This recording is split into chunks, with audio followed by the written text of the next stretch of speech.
Live Fit Podcast, episode 113, Just Move with Jim P. Owen. The day I turned 70, and I can remember this like it was yesterday, I was hurting all over. To say that I was in bad shape, that doesn't even begin to describe it. My back was killing me. My knees were shot. I was a good 20, 25 pounds overweight. And if that weren't enough, my right rotator cuff was frozen. Welcome to the Live Fit Podcast with Glenn Johnson, your resource for all things that contribute to good health. You will hear expert advice and interviews with leading authorities on fitness, food, fat loss, mindset, and the mind-body connection. You will find show notes, articles, and health programs at livefitpodcast.com.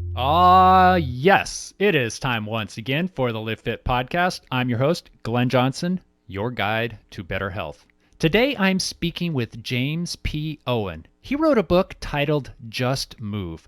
I have a copy of it, and let me tell you, this is a wonderful book on fitness, one of the best I've ever read. It is great for all ages, but mostly it's great for people who are not exercise freaks. This book is for regular people who simply want to feel better, look better, and live longer, higher quality lives. Just Move is published by National Geographic, which means it has high quality demonstration photos and is very clean and well organized. If you're young, old, or anywhere in between, this book is for you.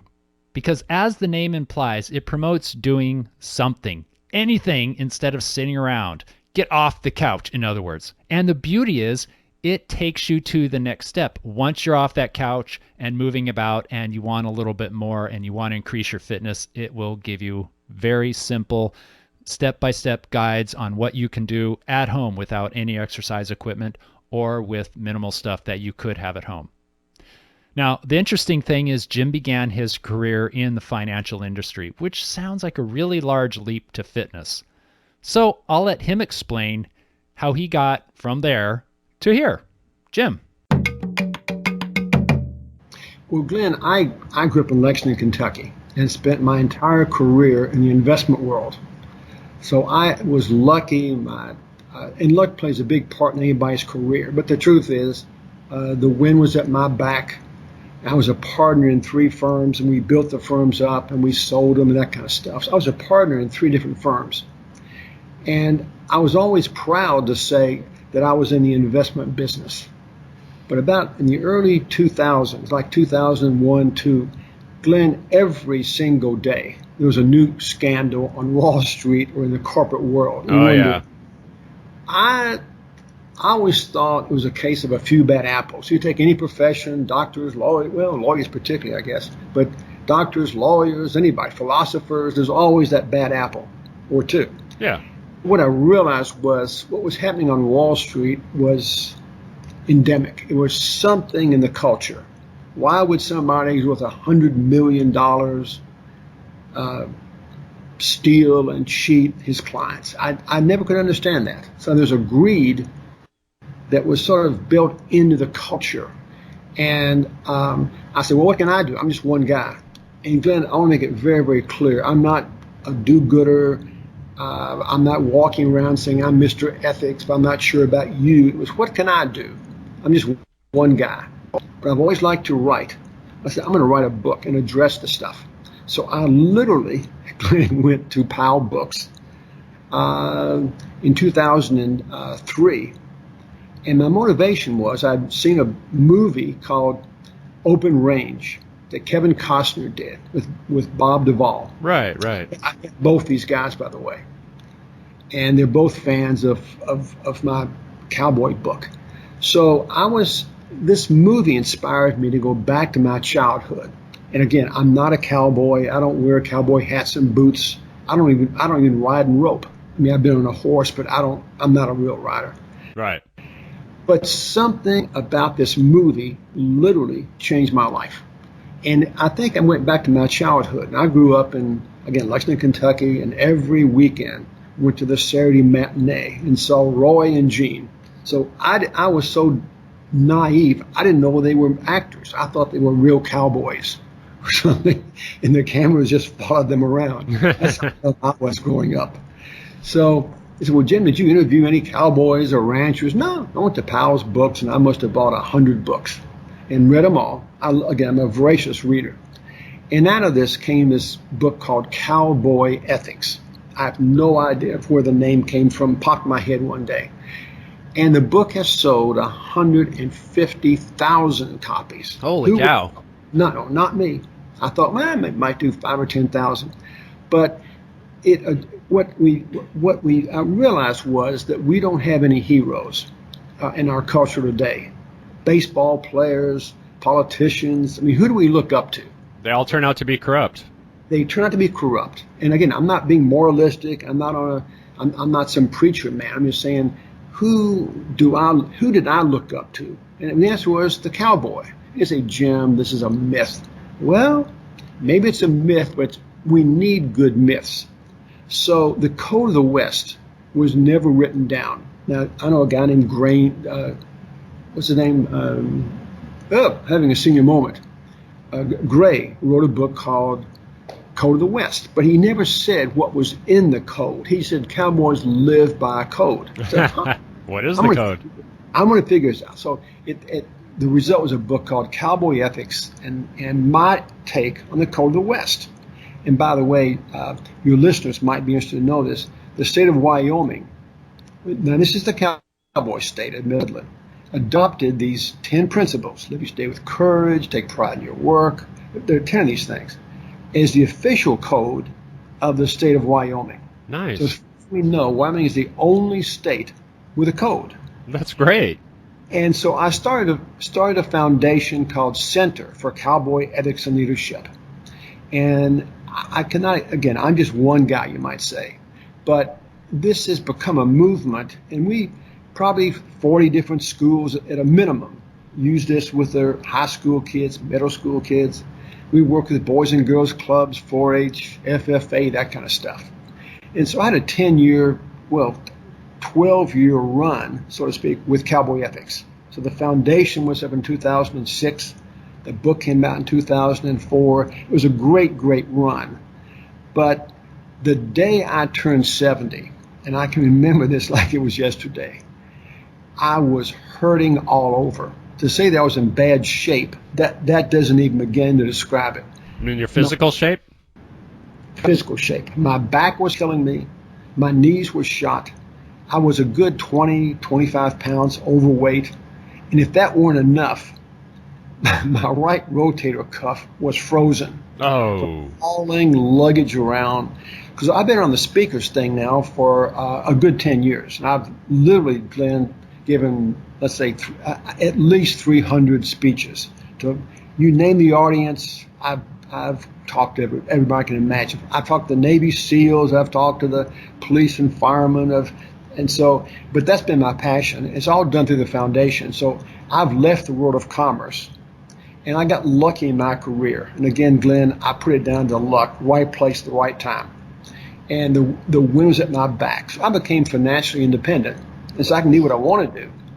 But I looked at myself, and I came across one statistic, and it said, I think it was Mayo Clinic or somebody. It said, if you make it to 70, you will live at a minimum 15 more years, statistically. So out of a populace of 100,000 people, statistically, and one guy gets hit by a truck the next day, but somebody has to be 105. But statistically, if you make it to 70, you're expected to live, let's put it that way, a minimum of 15 years. I looked in the mirror and I said, what kind of life am I going to have if I'm 70 and hurting like this? Can you imagine if I did make it to 80? So I've got to do something. And Glenn, maybe you can identify with this. When I was a kid, I was kind of awkward. I mean, I led in football, but I never had that feeling that I was a real athlete. I just did the best I could. I was kind of slow and awkward. Yeah, I actually can relate with that. And I'd given anything. My brother was led in 4 sports, Me, I just, sit on the bench most of the time. But yep. what I did when I was a senior in high school, I started lifting weights. And I was associated working out, getting fit with, quote, bulking up. That's all I knew. Yeah. And so I literally weighed 205 pounds when I was a senior in high school. And that's what I associated with exercising. Bulking up, Charles Atlas, Arnold Schwarzenegger, those were sort of people. Sure. That's what it means to be fit. Well, that's great when you're in high school, but as the years went by, I literally did nothing. And I was busy building a career. And my career involved me doing a lot of travel. So every week I went someplace. And that's, I was the rainmaker. I was the guy that sort of rang the cash register and closed the business, serviced the clients and that kind of stuff. I never was the guy in the back office who picked stocks. I never enjoyed that, but I could always write. So I wrote stuff about the stock market and monetary policy and that kind of stuff. Uh-huh. So when I turned 70, I said, I've got to do something. And my first stop was literally Powell's books. So I went there and said, I've got to read up on this stuff. And Glenn, if I had found the book that I thought would have shown me the path to fitness, I wouldn't be talking to you today. I didn't find the book. There are a couple of great books. One was Younger Next Year, which you've read. Oh, yeah. And the other one was the one Dr. Metzel out of New York did a wonderful book. But I said, neither book satisfied me. And I said, I'm going to do this book. I'm going to write the book I wish I'd had when I started my journey, because I made a lot of mistakes. But here I am 6 years later. Glenn, I'm in the best shape of my life. I weigh less today than I did in high school. I weigh now 156 pounds. Uh-huh. And I've kept this off for 4 years, whatever. Is it a healthy weight though? You're darn right it is. And so I couldn't do a single push-up with my trainer when I started working out. I can bang out 50 now, no big deal. And I don't do it every day, but I do typically, I'll do a set of 35 and then a second set of 35 and a third set.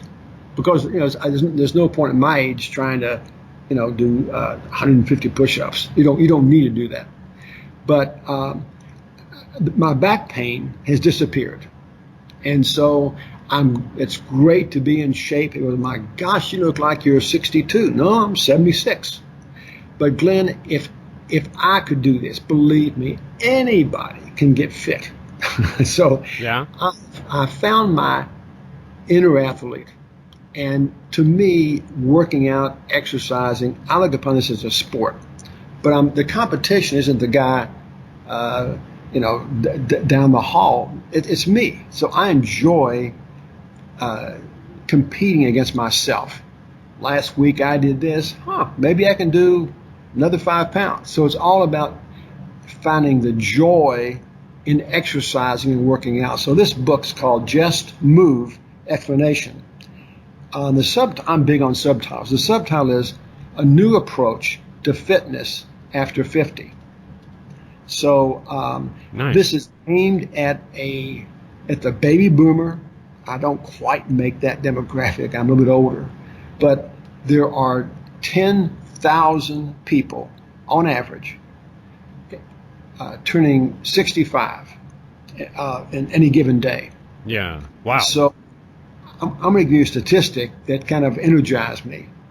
There are 100 million people in this country over the age of 50. Wow. And here's the alarming statistic. So this is not one guy's opinion. This is all based on the science of, exercise and so on. Glenn, 70 million people, that is 70% of that 100 million, have a serious chronic health condition like high blood pressure, heart disease, diabetes, or cancer. I believe it. Half of the over 50 population are dealing with more than one. So, again, I'm not, if you allow me to throw out just one or two more statistics. Sure.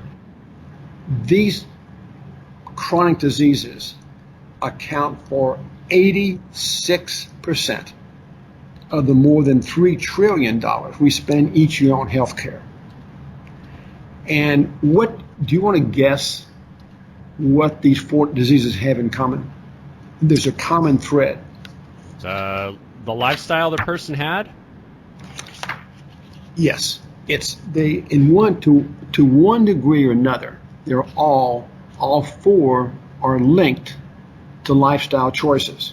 Mm-hmm. And you say, well, that's interesting from an academic point of view, but get practical. Well, the practical story is, therefore, to some degree, these are all preventable. Yep. So I believe there's a healthcare crisis in this country that nobody's talking about it. The big debate in Washington, D.C. is always, how do we pay for hospital stay and doctor's costs and so on? What nobody's talking about is, shouldn't we be talking about what each of us can do to take responsibility for our own health and wellness? And so I've just launched a campaign, and this is kind of like the Cowboy Ethics thing. You just start from where you are, very modest goals. I'm not trying to take over the world, Glenn, but I've started a public service campaign to spread the message that the country will go broke. There's no question about this. Mm-hmm. The numbers are not sustainable if we don't do something. And if there's a major culprit, it's the fact it's that we sit too much. So the average American, between sitting in front of a computer, that's what I'm doing right now, riding in cars, watching television, maybe even reading a book, the average American sits between 10 and 13 hours a day. And there's scientific evidence galore. I mean, nobody argues against this, okay? That sitting is replaced smoking. Yeah. There are more deaths worldwide today from sitting too much than there is from smoking worldwide. And just one more statistic. I said no more, but one more. This is just shocking. 1/3 of American adults are obese. Not the same as overweight. Right. Whatever you call obese. 1/3. 2/3 of American adults are overweight.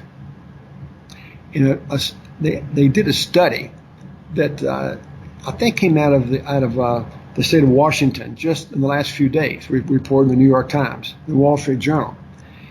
And by the way, the study was funded by the Gates Foundation. The America leads the world in adults being overweight. The world. So you pick a world where you think, my gosh, everybody's fat. Nope, it's the U.S. So we are the least healthy, is just by one metric only. Okay. Well, at least we're number one at something. Ain't that the truth? Number one, we can be proud of that. So this whole thing is I think that this is a wake up call. And one of the messages out of this book is that, Glenn, we can't, as I say, I'm from Kentucky, I say can't. We can't help getting older, but that doesn't mean that we have to get old. And that's the primary message, that we can, all of us, do something to take charge of the aging process and maybe even turn back the clock. It's, well, gee, that sounds great. How do you do it? Well, the formula is very simple, and Glenn, you have a degree in this, okay? You know what the answer is. Mm-hmm. Sure, you've got to, eat right, keep off excess pounds, you got to manage your stress. But if there's one big thing that we can do, it's that I call this successful aging. This is the way I express this. Exercise is the closest thing we have to a magic bullet. And if exercise were a drug, doctors would prescribe it for everyone. And so this is sort of my mission to tell the story. I'm not selling anything. I'm just saying, here's the story. Here's what I've learned. And so what the book does, the book starts out and says, okay, how do you get started? And Glenn, from my experience, start off walking and stretching. And so if you're mobile, if you're in a wheelchair, that doesn't apply to you. If you're mobile, walk for 5 minutes. Just walk around the block. Sure. Yeah. Anything more than you're used to doing is going to help out. Yeah. Maybe next week you can walk 2 blocks, but don't get too ambitious. Don't say, boy, I'm going to conquer. No, just take it easy. Walk. That's why the book is called Just Move. Just move. Get off the couch. Just move. Yeah. Doesn't matter how fast you walk. Doesn't matter how far you walk. Just move. And the goal is, if you can work up to 30 minutes a day, 5 days, maybe 6 days a week, and you combine that with stretching, Glenn, I think it can change your life. And anybody can walk. First of all, it's free. All you need is a pair of walking shoes. You don't need a gym membership. You don't need a personal trainer. You just say, lace up your shoes, get out there on the track or wherever you walk, outside if the weather's okay. But just do something. And combine that with stretching. And you can make stretching real complicated. I don't. You just go to someone like yourself and say, Glenn, can you just recommend two or three stretches? You say, sure. Okay. And then just do that. And right now I have probably 24 stretches. There's nothing sophisticated or complicated. We all have issues. In my case, I've got very tight hips, tight ankles, low ankles. I don't know, but they're tight. Mm-hmm. And so all the stretching in the world, if I don't do it, I'm gonna go back to I'm not gonna go back to where I was, because I would. So it's the program that I sort of say, look, here's what I did. I worked up to 30 minutes of walking, 5, maybe 6 days a week, then a day of recovery. At the same time, I worked up to stretching, 30 minutes a day. So it's the commitment is essentially 1 hour a day, 5 or 6 days a week. You don't need a gym membership. You don't need a fancy clothes. Just lace up your shoes and walk and stretch. And what I say is that in 3 or 4 months, your body is going to thank you. Oh, yeah. And you're going to feel better. You're going to feel healthier. And at that point, you may decide, I wouldn't mind taking this up a notch. And so, the next step, if you want to take this, you don't have to, would be to, do some kind of strength training and so on. And Glenn, I've been really shocked to learn that if you ask 50 people or your listeners, do you know what functional fitness is? Glenn, I'm getting like 1 person in 50 knows what it is. Right. Yeah, and I know this because I say it all the time. I because that's what I practice is functional fitness, and I usually get a kind of a strained look on their face going, what are you talking about? What are you talking? They say, what? Wait, what? What the heck? And I don't quite understand why that's the case. But if you talk to trainers, again, I'm not a trainer. Talk to them, they say, well, Jim, I don't have the time. I only get 55 minutes with a client. If I talked about functional fitness, I wouldn't get any exercises done. But there's a real educational gap. And that's frankly what I'm trying to fill with this book. I'm on the speaking. I just started this. It doesn't take a lot of time to explain it. I can tell you in just a few words. Do things that complement what you do in real life. That's it. That's good. And so what I talk about is, what is it? And you described it. A lot of us grew up with this bodybuilding culture, and this is at the other end. It has nothing to do with bulging muscles or looking good in a bathing suit or how much weight you can push around. It's being able to just functionally fit means you're able to do the normal activities of everyday life. And well, you gave a perfect example, hauling a suitcase around all the time when you were doing a lot of traveling. Now, some functional training would have strengthened up your shoulder, your arm, and doing things that would help you lift that suitcase, climb stairs, do some of those other things that you were doing. That would have been ideal for functional training. Right. I did not know that. It was nobody took me aside. Right. A doctor never said that. What's fascinating, again, with your background and your degree, you know this. Okay, I had no idea. The reason that doctors recommend cardio is because there are more statistics on cardio than any other physical activity. There are all kinds of data, huge samples. Okay, they don't have those kind of statistics with what you and I would call working out, the strength training and so on. Now, the data only goes back at most 10 years, and so someday a doctor is going to say, Glenn or Jim, with your issue, I think you need to do some strength training. Doctors are not willing to stick their neck out at this point, and this is part of the problem. They'll say, I recommend you go on the treadmill, but they're not comfortable. Now maybe they're afraid you're going to drop a barbell or something on your toe or something. I don't know. But the other thing I'll just share with your listeners is, Glenn, I didn't know any of this stuff. So when I tell you this, I knew no more about this than any of your listeners. But there are 5 facets of functional fitness. I didn't know that. Okay, and I think it begins with core strength.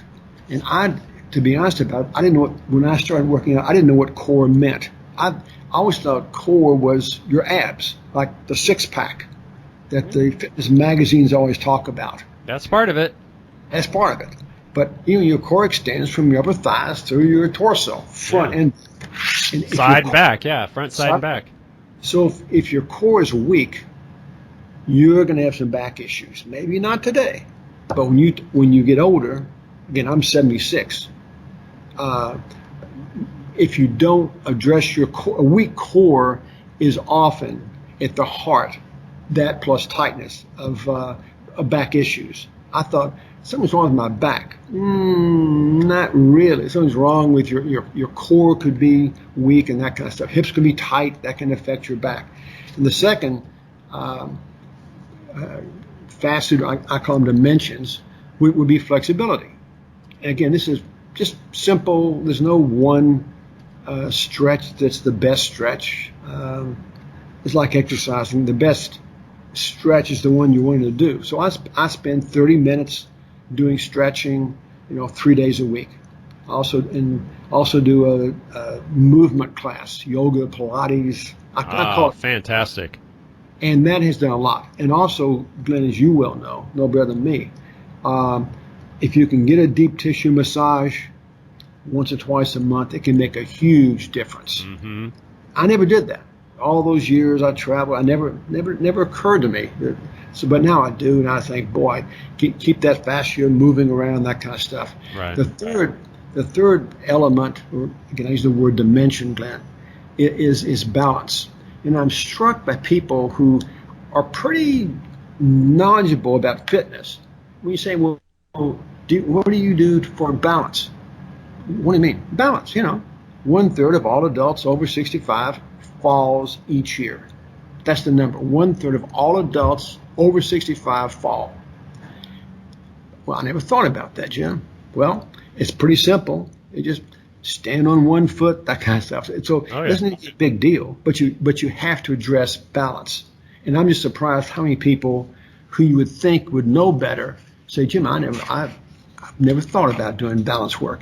And of course, in my opinion, the most misunderstood of all these functional fitness dimensions is muscular strength, and people in your upper and lower body, and that's something you will need if you want to keep climbing stairs, picking up a grandchild, or lifting a bag of groceries when you get older.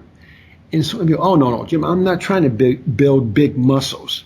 It has nothing to do with building big muscles. You're losing muscle mass at an alarming rate. So by the time you're, let's say, 50, you're losing muscle at the rate of 10 or 15% a decade. Mm-hmm. Yeah, and yeah. So, it's pretty scary. And people who, let's say turn 80, their bones are often brittle. And boy, if they do fall, it gets pretty serious. And so, and the final one is what you and I would call cardiovascular endurance. I think that's the proper name for it. Most people call it cardio. And the problem here is that people think that cardio is the only thing they have to do. And so part of what I'm doing, this educational thing, is saying, look, cardio is important. Healthy lungs, heart, really important, but by itself, cardio is not going to make you fit. You've also got to do the other 4 dimensions. So I think there are 5 dimensions. I believe, Glenn, you can cover all 5 if you're willing to invest 1 hour a day, 5 or 6 days a week. And somebody says, Jim, gosh, how can I fit that into my busy schedule? And Glenn, I always ask them, are you a mathematician by any chance? They say, no, not really. I'm not either. But even I know that 1 hour a day is 4% of your day. Don't tell me if you're 70. Now, I understand when you're 40 years of age, 35, whatever. You've got a growing family. You've got a career to build. Sure. You say, man, I would love to exercise, but I don't have the time. I've got kids to worry about, and my heart goes out to you. But when you're 70, I think you probably are at a point in your life where if you wanted to do something, you could. So that is, you've got to find activities that make it fun. Well, and another thing is it doesn't have to be 1 hour continuously. It could be 10 minutes, 15 minutes, 20 minutes at a time. So you could do 10 minutes 6 times a day. And in fact, there's evidence that shows that's even better than doing 1 hour at a time because it elevates the metabolism and it makes you more active more often. Glenn, I'm so glad you mentioned that. When I say that I stretch and walk, I break it up. So typically what I do, I walk 30 minutes in the morning. I wake up, I drink a liter of water, I walk for 30 minutes. And to me, the returns on walking or running or jogging drop off pretty dramatically after 30 minutes. So there's no reason to say I'm going to walk, 45 minutes or an hour. I guess on a vacation, but day after day, it's just 30 minutes. Then the afternoon, it could be at 3 o'clock, it could be 5 o'clock. I'll just do my stretching. But I'm like you. Most people say, what? Also, you don't do it No. It gets boring. I just say, hey, I can work in 30 minutes of cardio.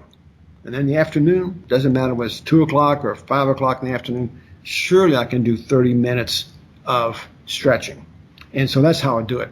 The only time I would change that would be with strength training. It's typically an hour a day. Yeah. But I just as an idea for your readers, I wanted to share something, Glenn, again, and this is what I call the 10 commandments of fitness after 50. And right. the first one for me is if you're over 50, again, I'm 76, be very, very clear on your goals. And younger people tend to have short-term goals. And I know you have friends and stuff and neighbors, and a girl would say, Glenn, I'm getting married in 4 months, or I'm going to be in a wedding in 3 months. I need to lose some 20 pounds. Is that sure? Yeah. Or summer's coming around the corner and I need to look better in a bathing suit. That's great when you're 20 or 30. Mm-hmm. But when you're older, I think the goal should be longer term. And I've got only one goal. When I walk into a gym, whether it's here in Austin or I'm on the road, and I'm in Portland, Oregon, I walk into a gym and I say to myself, I'm fighting off old age. So I imagine myself punching. I go around punching like I'm shadow boxing and say, what the hell is this guy doing? I'm fighting off. I have a vision that there's some giant that's coming after me. He's like 6'8", 250. and I'm fighting them off. And that's the vision I've got that kind of keeps me motivated. If I don't do something, I'm going to be going to the doctor, and I don't particularly enjoy going to the doctor. So my motivation is not to look buff, not to, attract the opposite sex or anything like that kind of stuff. It's just when I work out, I feel better, and Glenn, also have more energy. And that's kind of what this is about when you're older. Absolutely. But it's not about having an Adonis complex. And the second thing in this commandment is whatever exercise program you embrace, make sure you can sustain it. And Glenn, I cannot tell you how many people have proudly told me, Jim, I walked 5 miles this morning. I say, great. Fantastic. How many days did you walk 5 miles last week? Well, I was busy last week. Well, I kind of got burned out. The answer is don't start any program you can't sustain. Yeah. So I might walk if I'm on vacation. Let's say I'm in Hawaii or someplace, or it might be fun, but I personally could not keep up 5 miles of walking day after day after day. No way. So that's kind of the motivation is, and I think you would agree that consistency is the name of the game. Consistency counts. And so if you work out in a gym today 3 hours, then you take 4 or 5 days off, it doesn't work that way. You've got to be consistent. And Glenn, one of my things that I live by, you might say, is the idea of never let 2 days go by without doing something. Doesn't matter what it is. But if you let 2 days go by, well, maybe it's 3 days, and you start making excuses. So my wife says I'm very dramatic. Yeah, probably so. But I just stubbornly cling to this idea of get off your duff and do something. Now, maybe I'm a kind of a low energy day. That's fine. You don't have to work out for an hour. Work out for 20 minutes. Just do something. And Glenn, what's surprising to me and maybe to your listeners is if you simply show up and say, this is not my best day. It's kind of a low energy day, which we all have from time to time. I just say, maybe I'm going to do 20 minutes of this stuff.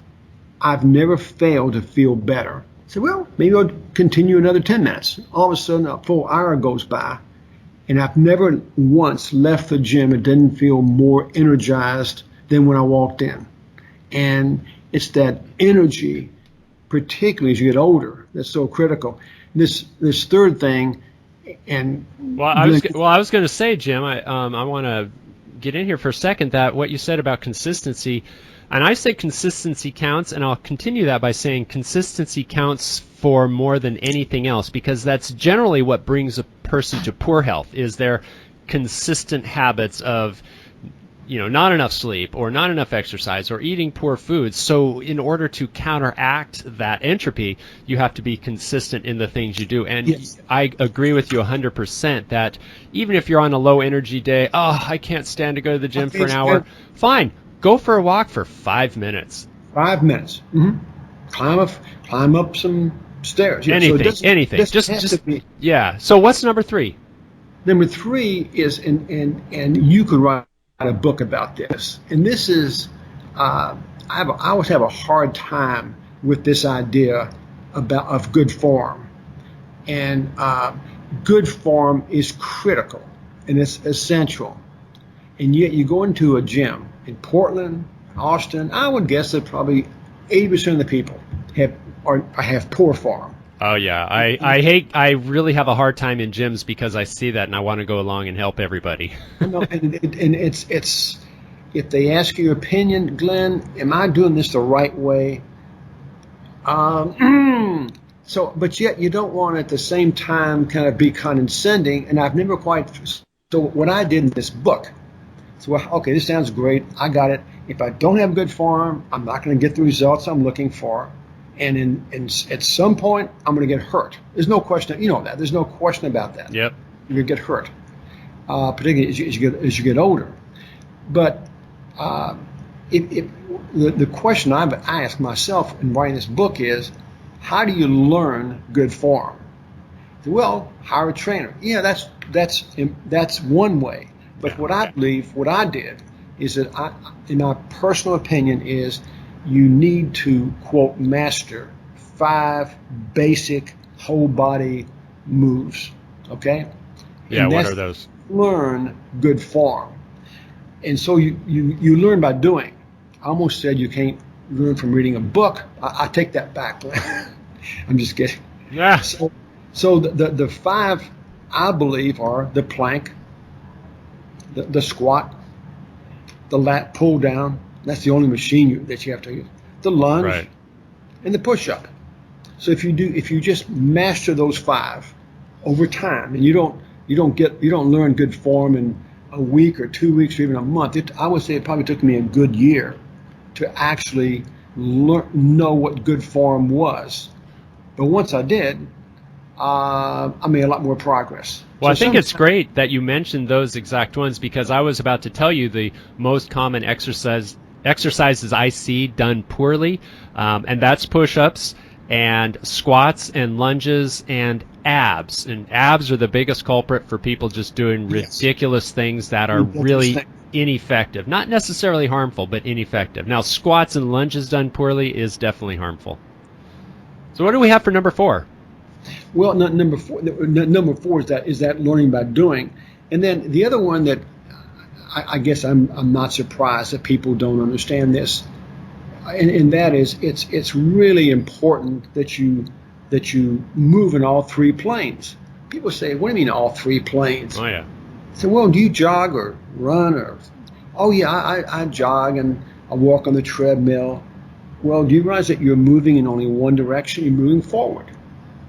Yeah, you're not moving backward. You're not moving sideways. And you're not doing the transverse plane, rotating horizontally. And you say, well, why would I want to do that for? Well, it's simple. The 3 planes mimic real life. For example, if you don't on a regular basis, that doesn't mean every workout, but at least once a week, if you don't work on the horizontal, rotating horizontally, or twisting from the spine, as you can call it that, try pulling out in traffic when you're 75 years old and you can't look over your shoulder. Yeah.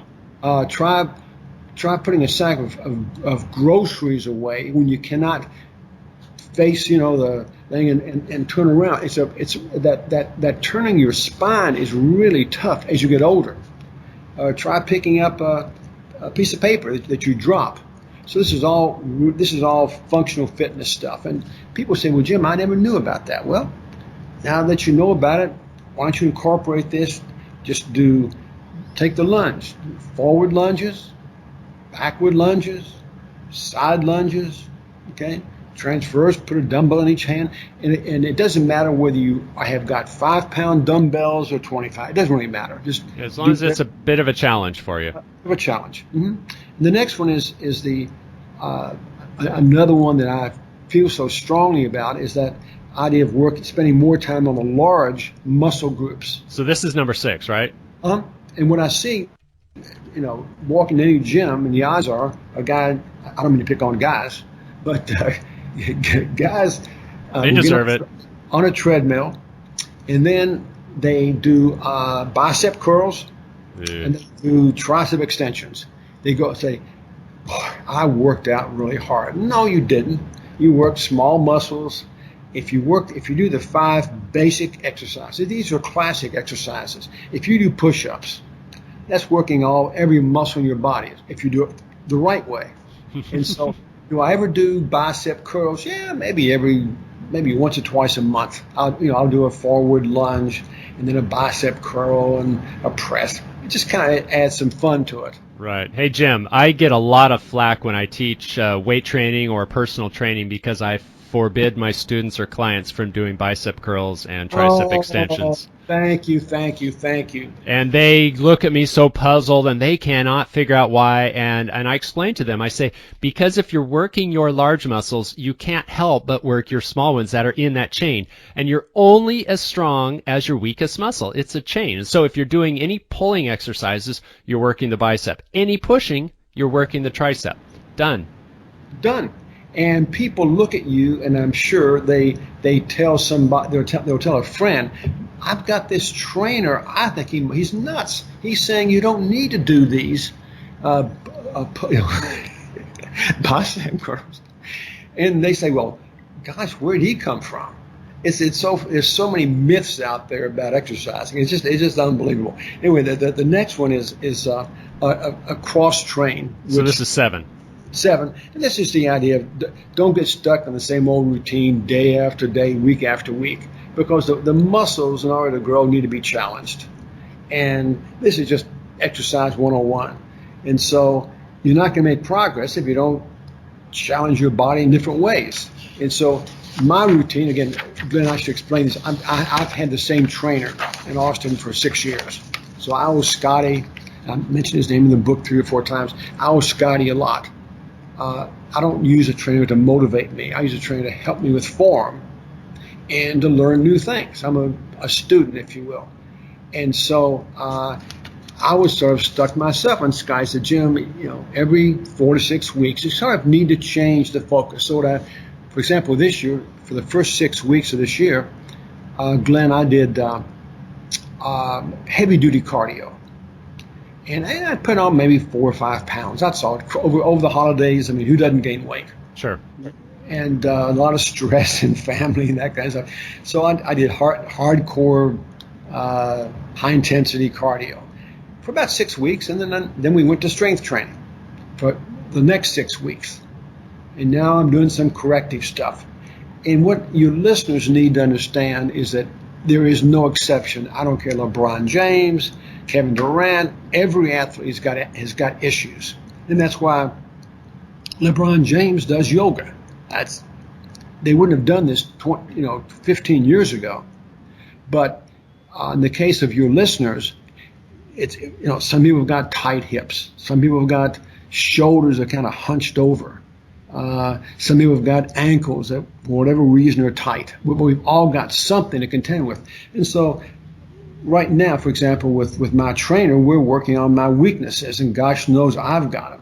Well, Jim, you look so in shape. Sure, I'm in good shape, but believe me, I've got weaknesses. Still have weaknesses. And, cross-training is something that a lot of people just don't really embrace. Like, there's so many people that love to run or love to cycle or love to swim, and that's all they do. So maybe they'll do one other thing. Maybe they'll do some bicep curls on their way to the treadmill before they run on the treadmill, going nowhere for a half an hour.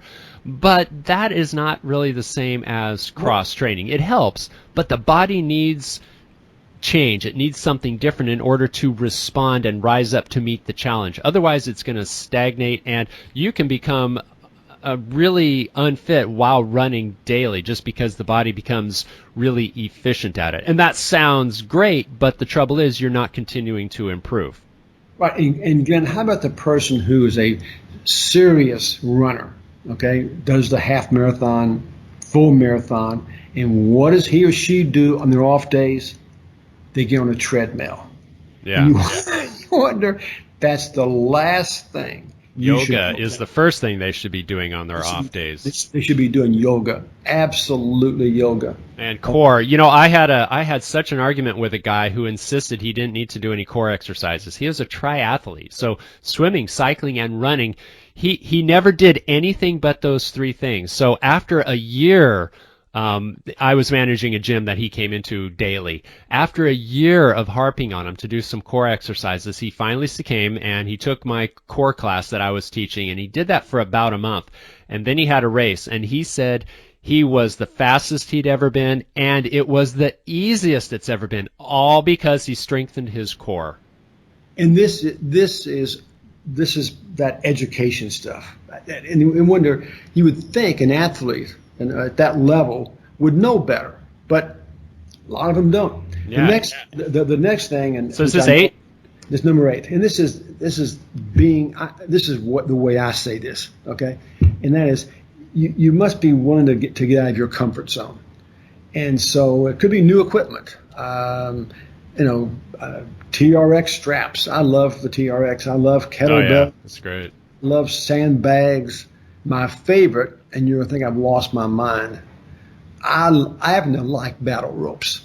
I know. I almost got sick the first few times, and now I'm drawn to them because they are tough. Yeah. The viper. Because what the heck is a viper?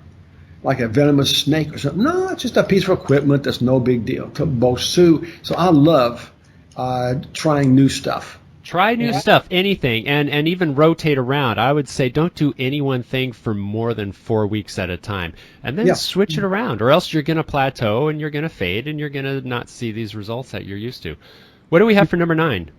Number 9 is, this is, you learn this in school, and this is that no amount of exercise is going to make up for a poor diet. Yeah. So if somebody says, I worked out really hard, lifting weights and running or whatever, I deserve that double cheeseburger, fries, and Coke. They have no idea how few calories they burned. Maybe you burn 300 calories working out in an hour. Maybe. I don't know. Jim, there's a real common misconception, and I see this all the time. People overestimate how many calories they burn when they're active and underestimate how many calories they eat.